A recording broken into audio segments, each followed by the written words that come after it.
Between parallel lines, ठीक है। इसका हिंदी होता है समांतर रेखाओं के बीच कोण, ठीक है।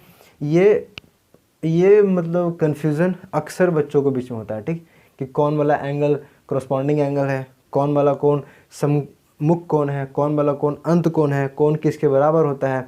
हमारे पास बहुत मतलब लगभग 8 एंगल होते हैं ये मतलब पैरेलल लाइंस के बीच में, ठीक है। हम लोग उसमें हमेशा मतलब अक्सर कंफ्यूज करते हैं कि कौन किसके बराबर है और कौन कौन सा एंगल है, ठीक है। तो आज हम इसी को बिल्कुल अच्छे से क्लियर करने वाले हैं कि कौन कैसा एंगल है और कौन किसके बराबर है, ठीक है। इसको पढ़ने से पहले हम एक लाइन ड्रॉ करते हैं, पैरेलल लाइन ड्रॉ करते हैं, ये और ये, ठीक है। ये एल है, ये एम है, ये इसके पैरेलल है, ठीक है। ये इसके आपस में पैरेलल है, ठीक है। यहाँ पे तो एंगल ऐसे बनने से रहा, ठीक है। हम लोग इसमें एक ड्रॉ करते हैं ट्रांसवर्सल, ठीक है, जिसको कि ये दोनों, इसको टी बोलते हैं, ठीक, जो कि दोनों पैरेलल लाइंस को आपस में काटता है, ठीक है, कहीं भी काट सकता है।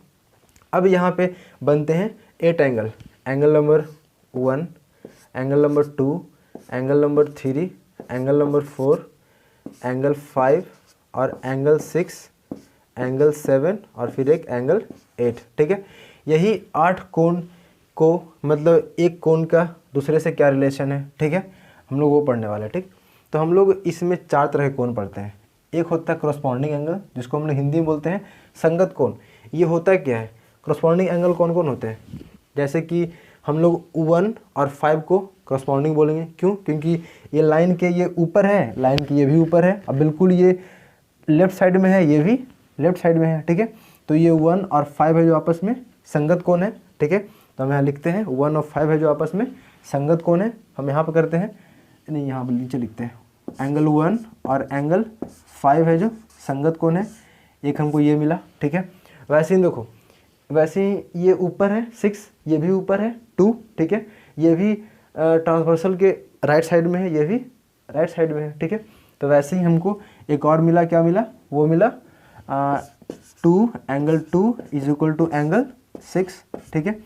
हम इसको क्लियरली लिखते हैं नीचे, ठीक है, जैसे कि हम लिख रहे हैं इसके लिए, ठीक है। इसके लिए क्या लिखे हम कि एंगल 1 है जो एंगल 5 के बराबर है, ठीक है। कैसे, ये भी ऊपर, ये भी ऊपर। एंगल 2 है जो एंगल 2 है जो एंगल 2 है जो किसके बराबर है, एंगल 2 है जो एंगल 6 के बराबर है कि नहीं। ये भी ऊपर, ये भी ऊपर, ये भी RHS में, ये भी RHS में। अब ऐसे देखो, एंगल 3 है जो एंगल 7 के बराबर है, ये नीचे, ये भी नीचे, ये भी लेफ्ट हैंड साइड में, ये भी लेफ्ट हैंड साइड में, ठीक है। तो फिर से हम angle 3 is equal to angle 7 कर देंगे, ठीक है। ये सब क्या है, ये सब आपस में संगत कोण है। वैसे ही सिमिलरली एंगल 4 है जो एंगल 8 के संगत कोण है, ये हुआ करस्पॉन्डिंग एंगल, ठीक। इसको हम लोग बोलते हैं संगत कोण। एंगल 1 5, एंगल 2 और 6, एंगल 3 और 7, एंगल 4 और 8, ठीक है। हम लोग इसको बोलते हैं करस्पॉन्डिंग एंगल, ठीक है। अब हम आते हैं वर्टिकली अपोजिट एंगल, ठीक है। इसको हिंदी में बोलते हैं सम्मुख कोण, ठीक है। सम्मुख कोण क्या होता है, बस जैसे ये मान ली हम एंगल उठा रहे हैं 7 को, ठीक। एंगल 7 को हम पिक करते हैं, इसके सम्मुख कौन सा होगा, सम्मुख मतलब क्या, आमने सामने वाला, ठीक। बताओ इसके सामने कौन सा है, एंगल 6 ही तो है। एंगल 7 के सामने, यहाँ देखते हैं, एंगल 7 के सामने क्या है, एंगल 6 ही तो है। एंगल 7 के सामने एंगल 6 ही तो है। एंगल 4 के सामने क्या है, एंगल 5 है, ठीक है। हम वैसे बोल सकते हैं कि एंगल 6 है जो 7 का सम्मुख कोण है, एंगल 5 है जो 8 का सम्मुख कोण है, क्योंकि वो इसके सामने सामने है, ठीक है। एंगल 1 का सम्मुख कोण कौन है, एंगल 4 है। एंगल 2 का कौन है, एंगल 3 है। यहाँ तो कोई दिक्कत नहीं है, ठीक है। सम्मुख कोण किसको बोलते हैं, सम्मुख कोण उसको बोलते हैं जो कि दो ही, मतलब मान लो कोई एंगल 2 लाइन से बना हुआ है, ठीक है, वही 2 लाइन के आमने सामने वाला एंगल होता है जो होता है सम्मुख कोण होता है, ठीक है। इसको हम लोग बोलते हैं वर्टिकली अपोजिट एंगल। वो कौन कौन सा है, एंगल 1, एंगल 4। यहाँ पर आते हैं, एंगल 1 और एंगल 4 सम्मुख कोण हुआ, एक हुआ, ठीक है। दूसरा एंगल 2 और एंगल 3 है जो आपस में सम्मुख कोण है, ठीक है। अब आते हैं एंगल कौन सा, अब एंगल कौन सा, एंगल 5 और एंगल 8 है जो सम्मुख कोण आपस में है। एंगल 5 और एंगल 8 आपस सम्मुख कोण हुआ, ठीक है। इसको हम लोग बॉक्स में ड्रॉ कर देते हैं। अब आते हैं चौथे नंबर पे, कौन है, चौथा पे है एंगल 6। एंगल 6 है जो एंगल 7 के बराबर होता है। सम्मुख कोण आपस में बराबर होते हैं, वैसे ही आपस में संगत कोण आपस में बराबर होते हैं, ठीक है। ये हुआ सम्मुख कोण और संगत कोण। अब हम तीसरे पे आते हैं। तीसरा क्या है? अपोजिट इंटीरियर एंगल्स, ठीक है। अंत कोण, अंत कोण किसको बोलते हैं? जैसे अंत मतलब क्या हुआ? नीचे में, मतलब अंत मतलब अंत में। जैसे ये वाला एंगल 3 और एंगल 5 है जो अंत कोण है, एंगल 4 और एंगल 6 है जो अंत कोण है कि नहीं? यहाँ पे अंत कोण आपस में बराबर नहीं होते हैं। अंत कोण का सम होता है 180 के बराबर। मतलब कि यहाँ तक तो हम पढ़ रहे थे कि कॉरस्पॉन्डिंग एंगल्स आपस में बराबर होते हैं, ठीक है, सम्मुख कोण आपस में बराबर होते हैं। लेकिन अब यहाँ पे जो अंत कोण है आपस में बराबर नहीं होते हैं, वो दोनों का सम है जो 180 होता है, ठीक है। तो हम आते हैं फिर से एंगल 3 और प्लस एंगल 5 पे इज इक्वल टू कितना? 180 डिग्री, ठीक है। ये हुआ कौन सा? अंत कोण हुआ। फिर से हम आते हैं कौन से? एंगल 4 प्लस एंगल 6 भी कितना होगा? 180 होगा, ठीक है।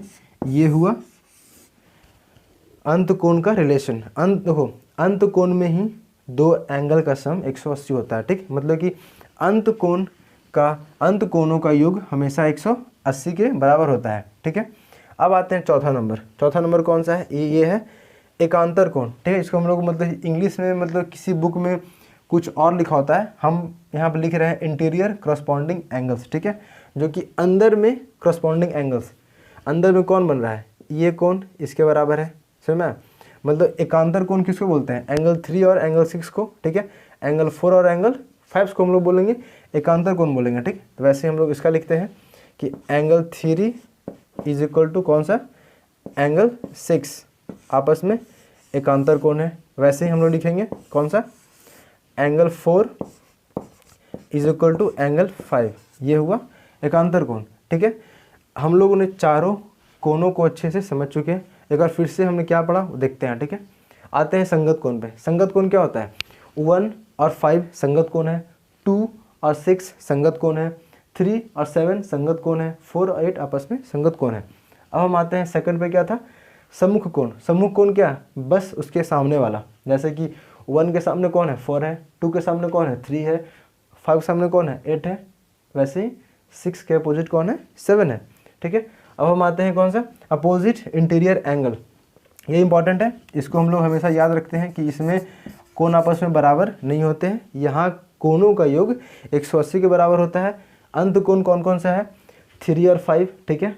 4 और 6 मतलब angle 3 plus angle 5 is equal to 180 degree, ठीक है।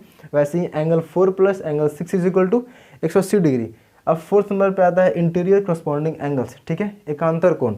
एकांतर कोण भी आपस में बराबर होते हैं। जैसे कि एंगल 4 है जो एंगल 5 के बराबर है, ठीक है। एंगल 3 है जो एंगल 6 के बराबर है, ठीक है। तो इस वीडियो में इतना ही। अगर ये वीडियो आपको समझ में आ गया हो तो लाइक कर दें, ठीक है। हम मिलते हैं अगले वीडियो में।